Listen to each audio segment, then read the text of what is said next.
And I'm just tore all up because they voted on blue instead of the mauve. Not caring about the other person. And see, I think that's the thing. We don't care. You ever told anybody you didn't care? I don't care, right? Well, what does that say about us? If we absolutely do not care about anything or anybody, well, I don't think that's the truth. I think we do care. We might be aggravated or whatever with it, or maybe we are in a position where we've been hurt and we're lashing out, but we got to get past that and get in a right relationship with, because I can promise you Jesus cares for you, right? And he cares for everybody else too. So, he says, a perfect man and able also to bridle the whole body. Behold, we put bits in the horse's mouth that they may obey us and return about their whole body. So he's going to give us some examples. I don't care how bad the horse is. I don't care what the horse is. When you stick them bits in there and you pull back, he's going where you want him to. Now, if he's a real sassy horse, they got bits with things in them about that long that they can put in there. And I promise you, he'll go where you tell him to go, okay, when you pull them things back. Then he says, behold also ships, which though they be so great and are driven of fierce winds, yet are they turned about with a very small helm, whithersoever the governor listeth. So the captain of the ship can turn that big, big ship with just a little lever. Right? Even so the tongue is a little member.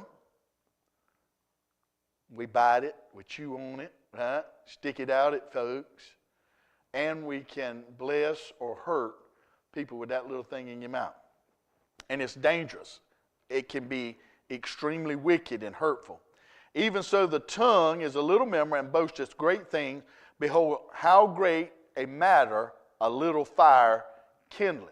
Now, Proverbs, a soft answer turneth away wrath. Now, I have put that into practice more than one time.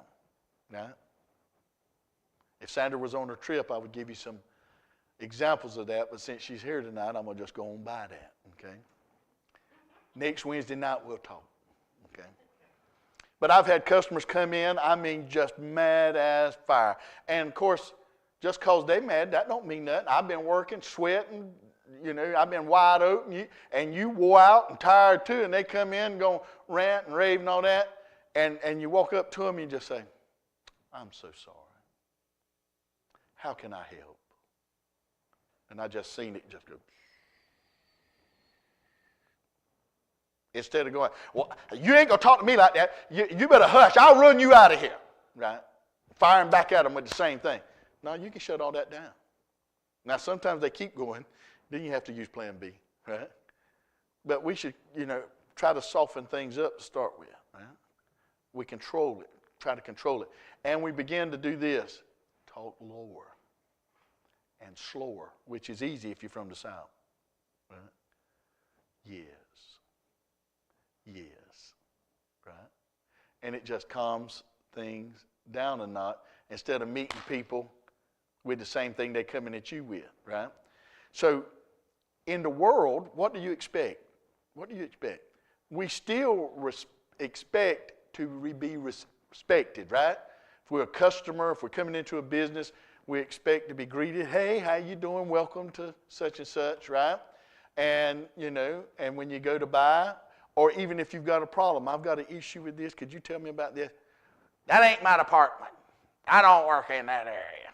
I said, well, what area do you work in? The sassy one? The sassy department? Because if you do, you're the vice president, right? And so we can come at them. Have y'all ever heard the term Karen? Don't be a Karen. Okay? And so that's when you attack people or demand or those kind of things. And we've all run into those kind of folks. So we don't want to be that. We don't want to be that. We want to speak softly. We want to love on people. Because it can start a firestorm. One thing leads to another. That leads to another. Then it can lead to a fist fight and a shooting. In Robco, I can tell you that. And anywhere.